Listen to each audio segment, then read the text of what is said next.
All right, continue. So I hope, I assume, this expansion of algebraic expressions, perfect squares, difference of two squares, factorization of algebraic expressions, factorization using algebraic identities, until Tuesday after practicing a few questions, but actually you are supposed to practice all the questions, okay? And you will be really expert on these topics. Now I'll try to cover at least the first one here, 2.5, and maybe next week we will talk about these two things. Especially the last one, these two things is really important for us, okay? Especially this problem solving involving quadratic equations. If you can solve all these questions in this exercise, that means that you're very good at all of these things, hopefully. I mean, in this chapter, the most challenging part is this 2.7. So now we will learn how to factorize quadratic expression, okay? When we say the quadratic expression, we mean this expression, right? Ax squared plus x plus c.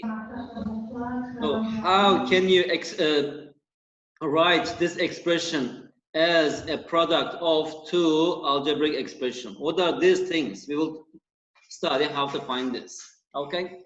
To do this one, we will do this in two steps, right?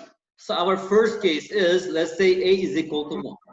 If in the first case, if a is equal to 1, what we have here? If this a is equal to 1, then our expression becomes x squared plus bx plus c. That is a particular case, right? So now I assume that since here we have x squared, that means that I need to have x here.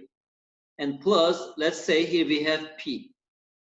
And here we have x plus q. Assume that I can factorize, because sometimes it may not be, we may not be able to factorize this expression, okay? Here I'm assuming that it is possible to factorize this expression. And when I factorize this, I get this expression, okay? X plus p plus x plus q. Now, if I expand this, what do I get here? X squared plus bx plus c, x times x, x squared, as you see, to get this x squared, we must write here x, we must write here x. Otherwise, we cannot get x squared. Plus x times q, x q, p times x, p x, p times q, p q. Or if you simplify this, here I have x squared, x common factor. So here we have p plus q, x plus pq. Okay, so actually this is not an equation, this is identity. For every value of x, left hand side is equal to right hand side. If it is so, their corresponding coefficients must be equal to each other. So this one corresponds to this. Are they same? Okay. And also coefficient of this x and x, they must be equal to each other. That means that this b must be equal to p plus q, right? Because b, p plus q. Chunki biz nimaga bunday qilyapmiz? Chunki aytyapmizki, mana bu ifoda x ni barcha qiymatlarda mana bu ifodaga teng deyapmiz. Bu degani nima degani? Ular 100% bir-biri bilan bir xil bo'lishi kerak. Bir xil bo'lish degani nima degani? Mana bu b turgan bo'lsa, mana bu x ni oldida ham b turgan bo'lishi kerak. Mana bu o'zgarmas koeffitsient s bo'ladigan bo'lsa, mana bu yerda ham s turgan bo'lishi kerak. Bu degani nima degani? Demak, mana bu b p plus q ga teng bo'lishi kerak. Bu yerda 1 turgan ekan, 1 ekan. Bu yerda problema yo'q. Demakki, barcha qiymat teng bo'lishi uchun mana bu b bo'ladigan bo'lsa, mana bu o'ng tomonda x ni oldidagi narsa ham b bo'lishi kerak. Bu degani nima degani? Demakki, b p plus q ga teng bo'lishi kerak. Mana bu s bo'lsa, o'zgarmas koeffitsient. Mana bu p q ga teng bo'lishi kerak. Bu yerda nimada qanaqa xulosa chiqarsa bo'ladi? Demakki, agar bizga mana bu quadratic expression berilgan bo'lsa, to'g'rimi?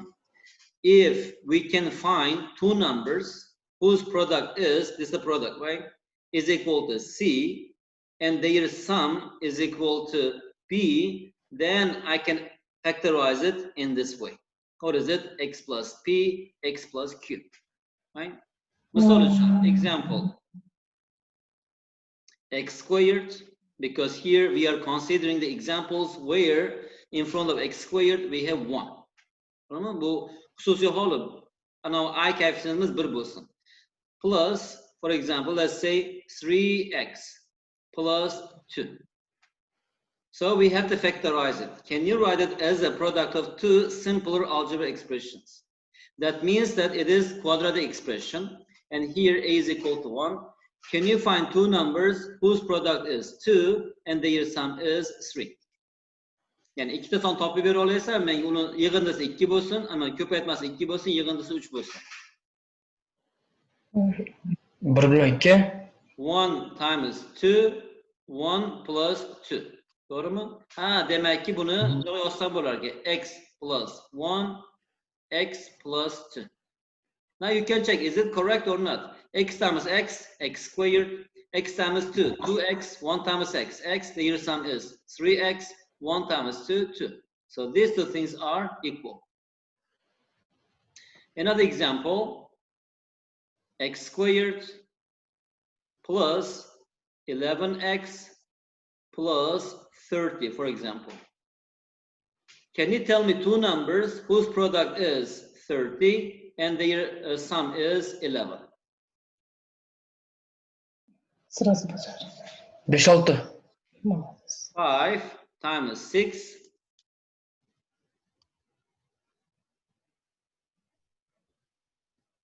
and 5 plus 6. So we can factorize it as x plus 5, x plus 6. X times x, x squared. X times 6, 6x, 5x, their sum is 11x, 5 times 6, 30. Tushunarlimi? Yani bu tegna bilan tez qavsa ajratish, undan keyin bu nimani o'rganamiz? Kvadrat tegnalarni qavslarga ajratib, ko'paytirishga ajratib yechishni o'rganamiz. Ana undan keyin misol ko'ramiz.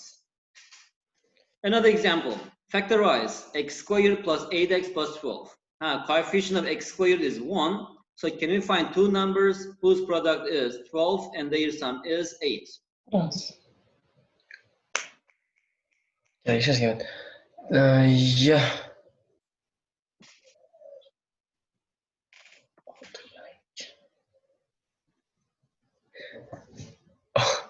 Altı 2 mi? 6 times 2, 6 plus 2. So it is x plus 2, x plus 6. X times x, x squared, 6x, 2x, their sum is 8x, 2 times 6, 12. Is correct. Always check it, make sure that it is correct. How about here, when it is negative, a little bit more challenging. Two numbers, their product is 6. Two numbers, those numbers sum is negative 5. 3 and 2. Huh? 3 and 2. 3 bilan 2. 3'ga 2 ko'paytiradigan bo'lsangiz 6, qo'shadigan bo'lsangiz 5. Minus 5 u 5 emas. Minus 3 bilan minus 2. Yo'q. Minus 3 bilan minus 2. Minus 3, minus 2. She said. Bu yerda chunki minus 5 turibdi Mamotaz, 5 emas. Okay. Demakki negative 3 plus negative 2 equals negative 5. Negative 3 times negative 2 equals 6. It works, so we can factorize it as x minus 3, x minus 2. Nimaga minus qo'yganim tushunding? Minus 5 qo'yganman shuncha. Buni kichindi. Ikkita son ko'paytmasi minus 6, yig'indisi 1 ekan. Chunki mana 1 turibdi. Qaysi sonlar bo'ladi?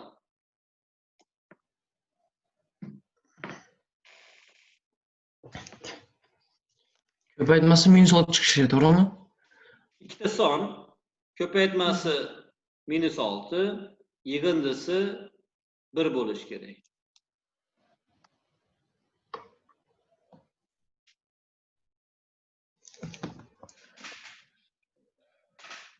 Minus 6 plusdir.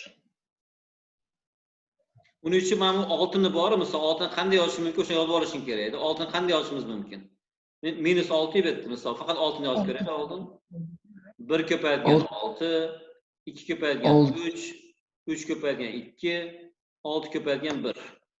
Demak, minus bo'ladigan bo'lsa, ikkalasidan bittasi minus bo'lishi kerak, to'g'rimi?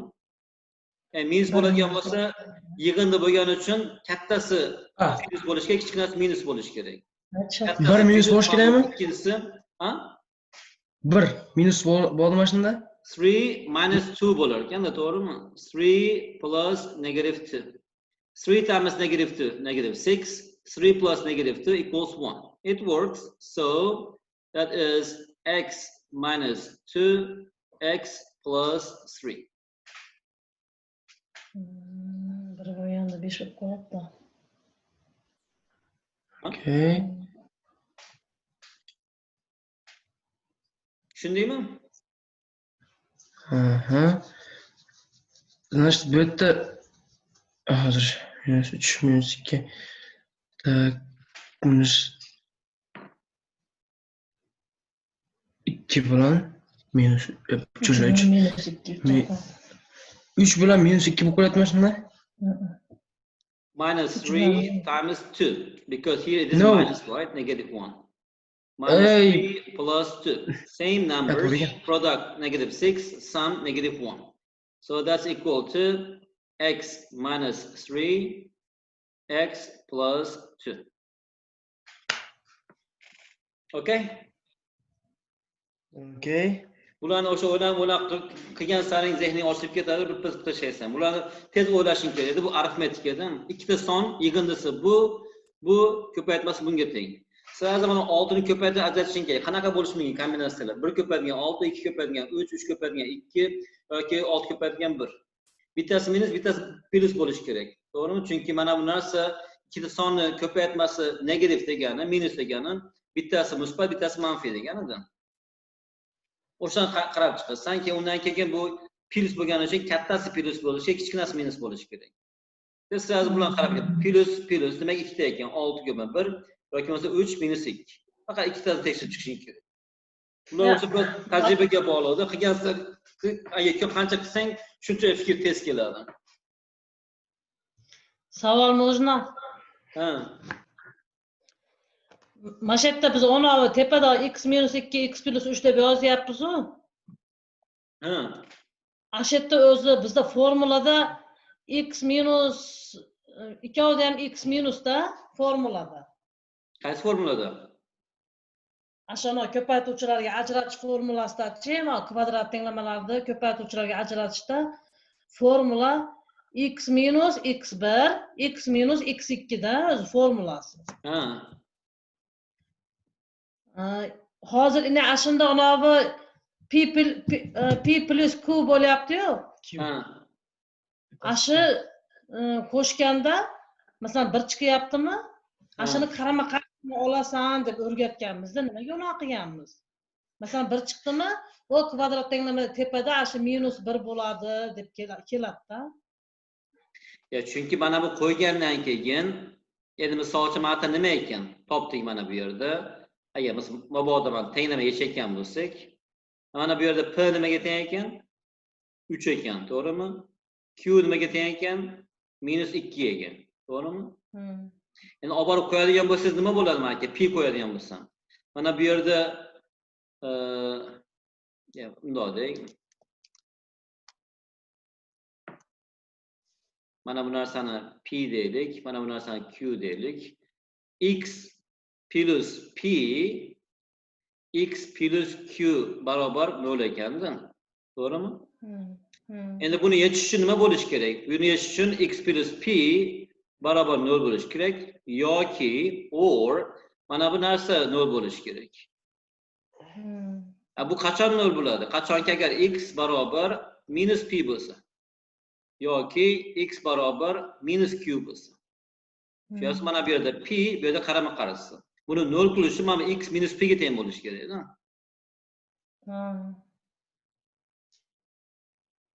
Bu ham 0 bo'lish uchun mana bu X Q ni qarama-qarshi teng bo'lish kerak. Shuning uchun mana ildizdan topayotganda yozgandan keyin asosan bu o'zi qanday nimadan kelib chiqyapti? Mana bu har bitta nima ifodani 0 ga tenglashtirsan kelib chiqyapti-da. Hozir ularga kelamiz hozirga ham. O'zi tenglama eshitdi, mantiq shu o'zi. Chunki matematikada, ya'ni nimada, ya'ni hamma sistemada ham emas u. Haqiqiy sonlar tez sistemasi agar ikkita sonni ko'paytmasi 0 bo'ladigan bo'lsa, yo A 0 bo'lishi kerak, yoki bo'lmasam B 0 bo'lishi kerak. Ya'ni kamida bittasi 0 bo'lishi shart. Bo'lmasa hech qachon 0 ga teng bo'lmaydi. O'sha mantiqdan yechiladi bu tenglama. Chunki bu yerda ikkita narsa ko'paytmasi turibdi-yu. Ixtiyoriy ko'la tenglamani, ya'ni agar yechim bo'ladigan bo'lsa, haqiqiy yechim bo'ladigan bo'lsa, va ikkita algebrik ifodani ko'paytma shaklida yozib olish mumkin-da. Endi bu qachon 0 ga teng bo'ladi? Yo bu 0 bo'lsa yoki bu 0 bo'lsa. Bunisini rossiyasi tushunaman bunisini. Hozir anavi kvadrat tenglamalarda anavi ko'paytuvchilarga ajratib aytganimizda koeffitsient A koeffitsient 1 ga teng bo'lganda B teng bo'ladi, P plus Q teng bo'ladi-yu. Ashunda shu yerda hozir masalan musbat 1 turibdi-yu. Bu yerda P plus Q ni ishlaganimizda minus 1 chiqish kerak-da. Bu yerdami? Shu minus 1 chiqish kerak. Nimaga? Keyin u plus 1 bo'lib boradi deb o'rgatdik-da bizchi.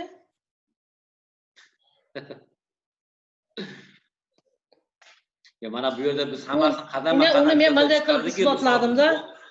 Boshida boshlayotganingizda biz mana bu narsani ifoda berilgan bo'lsa, hamma ifodani bu shaklda yozib bo'lmaydi.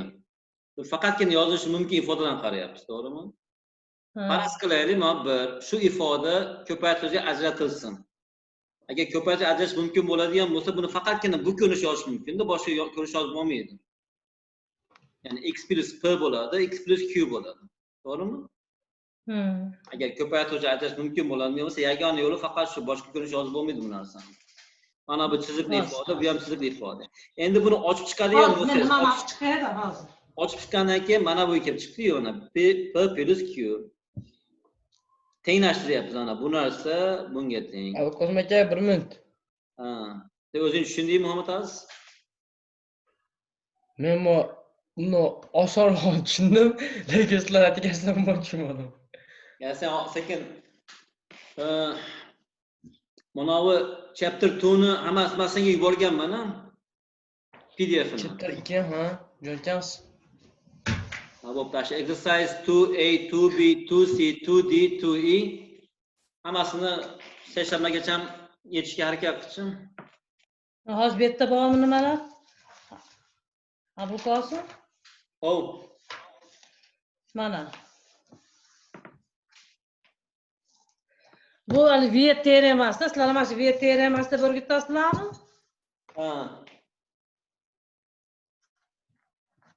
Ildizlar yig'indisi va ko'paytmasini topishda ildizlar yig'indisini hali x1 x2 topamiz-ku, diskriminant topib turib.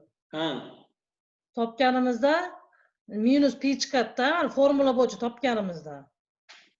Yani opa, siz u yerda siz ildizlar deyapsiz-da, bu yerda biz tenglama haqida gapirmayapmiz-ku. Biz bu yerda kvadratik ifodalarni ko'paytiruvchi ajratish haqida gapiryapmiz. Bu yerda umuman ildiz degan tushuncha yo'q. Endi qanaqa aloqasi bor deydigan bo'lsangiz, agar ildiz yechayotgan bo'lsangiz, misol uchun mana bu tenglama yechayotgan bo'lsangiz, mana buni yozdingiz, x plus misol uchun birinchi nimasi x1 bo'lsin, minus x1 bo'lsin-da. Ya'ni agar bu x1 yechim bo'ladigan bo'lsa, agar mana bu x1, x2 yechim bo'ladigan bo'lsa, ya'ni root bo'ladi, inglizchasi ildiz degani. Bu holda qanday yozish mumkin ifodani? Bu holda x minus x1, x minus x2 barobar 0 deb yozish mumkin. Endi buni ochib chiqadigan bo'lsangiz, nima bo'ladi? Mana bu yerda x kvadrat bo'ladi, x ko'paygan minus x2, x ko'paygan minus x1, x tashqariga chiqib ketadi. Mana bu yerda minus bo'ladi, bu minus bo'lgani uchun. Bu yerda minus bo'lgani uchun. x1 plus x2 bo'ladi. Mana bu yerda x bo'ladi. Plus degan minus plus bo'lib ketadi. Mana bu yerda x1 x2 bo'ladi. Barobar 0 bo'ladi. To'g'rimi? Lekin mana bu narsalar bu tenglamani ildizida.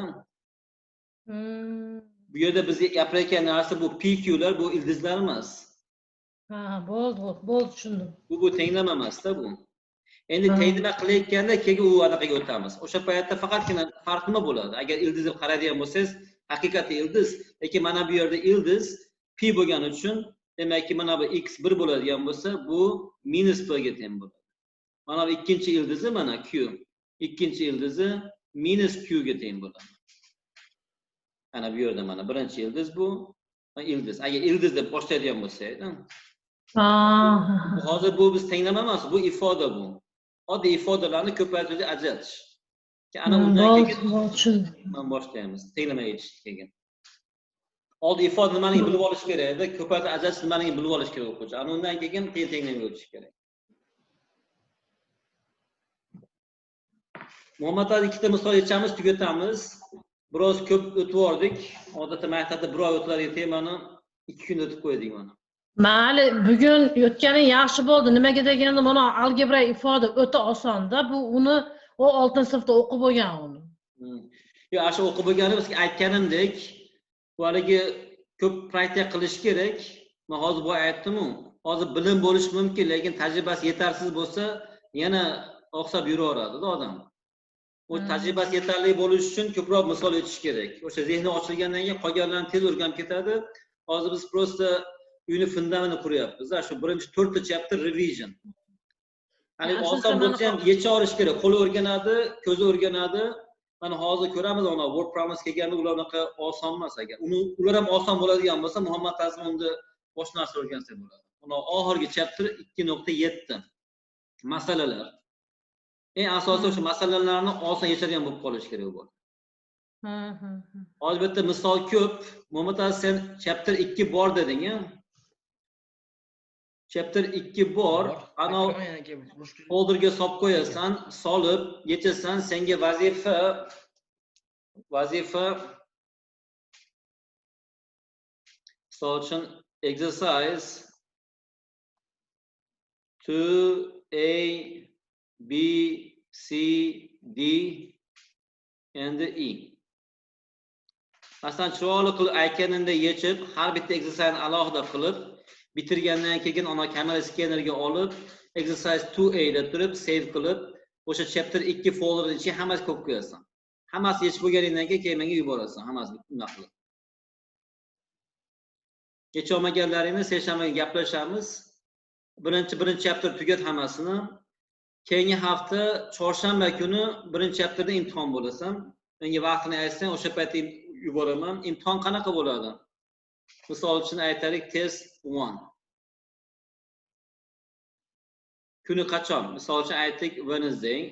Necha soatda bo'ladi? 80 minutda bo'ladi. Chorshanba kuni necha bo'lar ekan? Chorshanba kuni 17 bo'lar ekan. 17 June. Misol uchun time.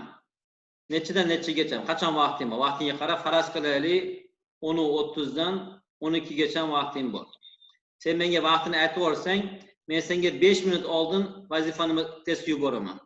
Men senga 10:25da yuboraman senga. Uni ochasan kompyuterda, savollarni autorga yechasan, xuddi ko'rsatganimdek, 11:55 da tugatib turib, 5 minut skan qilish. 5 minut yozib turib, soat 12 da menga yuborgan bo'lishing kerak-da. Ya'ni chunki u berilgan vaqtda yetishing kerak. Yo'li men bir kun senga vaqt bera olmayman. Shu 80 minutlik test yuboraman senga imtihon. 10:25 da yuboraman senga.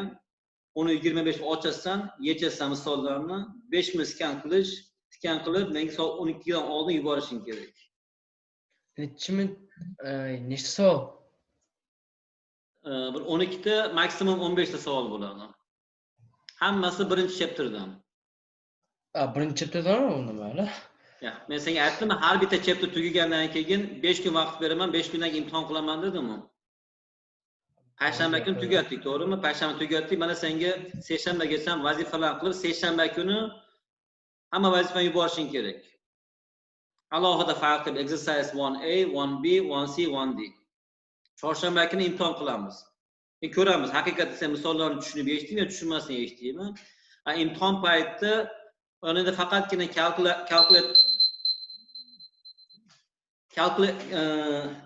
kalkulator turish mumkin. hech narsa yo'q, ya'ni hech kim halol qilmasam, dadam chaqirib qoluvdi, 6 tani tozan ketib qoldi, unaqa bahona yo'q. Chunki 12 da olaman, agar 12 da kech qoladigan bo'lsang, birinchi imtihonning 0 bo'ladi. Chunki butun dunyoda sistema shunaqa ishlaydi. Online education degani onlayn o'rganishga shunaqa narsa bo'ladi. Olib bu maktabdan farqi yo'q, prosta onlayn. Shu vaqt qilasan, topshirasan. Men hamma o'quvchilar shunaqa imtihon olaman. Kech qoldim, uni aybi 0 bo'ladi avtomatik. Men senga o'shacha aytyapman, senga berilgan vaqt 80 minut, mana bu 5 minut kompyuterda ulab tushirib olishing. Mana 11:50 da tugatishing kerak. 11:50 degani 80 minut degani. Mana 10 minut rasmga olib jo'natishing uchun vaqt. Tushunarlimi? Bo'pti, bo'lmasa novrab tugatamiz. Hamma misollar bor. Yuborganman chapter 2 ni. O'sha 5 tasini tugash harakat qilsin. Birinchi navbatda birinchi chapter tugatsin, keyin undan keyin buni qilsin. Ba'zan bir ikkita misol yechib, asosan keyin nimaga o'tib ketamiz-da. Qavslarga ajratish unchalik oson emas. Ko'rasan ancha vaqtni oladi. Sal o'rnash kerak, ozgina bo'lsa ham. Ko'pay anaqa soddalashtirish oson, lekin qavslar ajratish juda ham muhim narsa. O'shalar hammasini yechib tashlashing kerak. Yechgandan keyin javoblarni ham yuborganman. Qaraysan, yechgan javobing to'g'rimi, noto'g'rimi? Tekshirib bora olasan. Mana bu bitta savol berib qo'yamiz endi. Mayli. Bu javoblar. Tamam. Ha, bu javoblar. Javob pas bu. Javob masha ya. Answers yozib qo'ydi, mana bu chapter answers yozib qo'ydi. Abdulqosim aka, chapter 2 ni boshdan jo'ntira olasizmi?